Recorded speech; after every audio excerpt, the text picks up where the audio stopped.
నేటి వార్తల్లోని ముఖ్యాంశాలు. డిసెంబర్ 11-14, 17న 3 విడతల్లో పంచాయతీ ఎన్నికలు. ఉదయం 7 నుంచి మధ్యాహ్నం అర్ధరాత్రి 1 గంట వరకు పోలింగ్. అదే రోజు ఫలితాలు. షెడ్యూల్ విడుదల.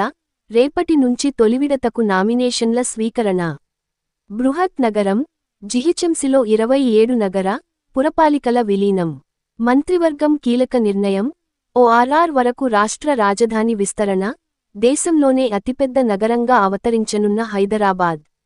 రామగుండంలో 800 మెగావాట్ల థర్మల్ ప్లాంట్. కొత్త డిస్కమ్ ఏర్పాటు.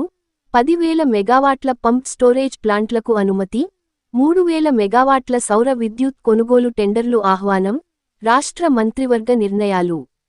తెలంగాణ బ్రాండింగ్ విశ్వవ్యాప్తమయ్యే విధంగా తెలంగాణ రైజింగ్ గ్లోబల్ సమ్మిట్ నిర్వహించాలని ముఖ్యమంత్రి రేవంత్ రెడ్డి ఆదేశించారు. ఔషధ మొక్క జరేనియం ఆకుల వ్యర్థాలతో భూమిని సారవంతంగా మార్చేందుకు అవకాశాలు ఉన్నాయని హైదరాబాద్ కేంద్రీయ విశ్వవిద్యాలయం పరిశోధకులు ప్రయోగశాలలో నిరూపించారు. 2047 నాటికి $3 ట్రిలియన్ జీడీపీ సాధ్యమే. అయితే అంత సులువు కాదు. పెద్ద ఎత్తున సంస్కరణ అవసరం. పొదుపు రేటు పెరగాలి. స్పష్టమైన ప్రభుత్వ విధానాలు అమలు అవ్వాలి.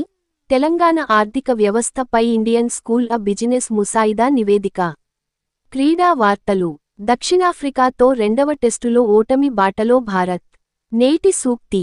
డబ్బు సంపాదిస్తే ఎన్ని వస్తువులు కొనుక్కోవచ్చు కానీ ఇతరుల యొక్క దీవెనలు సంపాదిస్తే ఆనందం, ఆరోగ్యం, ప్రేమ, డబ్బు పొందవచ్చు.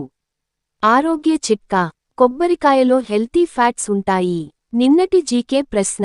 స్వాతంత్రానికి పూర్వం భారతదేశంలో ఉన్న పంజాబ్ ప్రావిన్స్ యొక్క రాజధాని ఏది? జవాబు లాహోర్. నేటి జీకే ప్రశ్న. 16 ఏళ్ల పిల్లల కోసం తొలిసారిగా సోషల్ మీడియా నిషేధాన్ని ప్రవేశపెట్టిన దేశం ఏది? నేటి జీకే ప్రశ్న మరోసారి. 16 ఏళ్ల పిల్లల కోసం తొలిసారిగా సోషల్ మీడియా నిషేధాన్ని ప్రవేశపెట్టిన దేశం ఏది?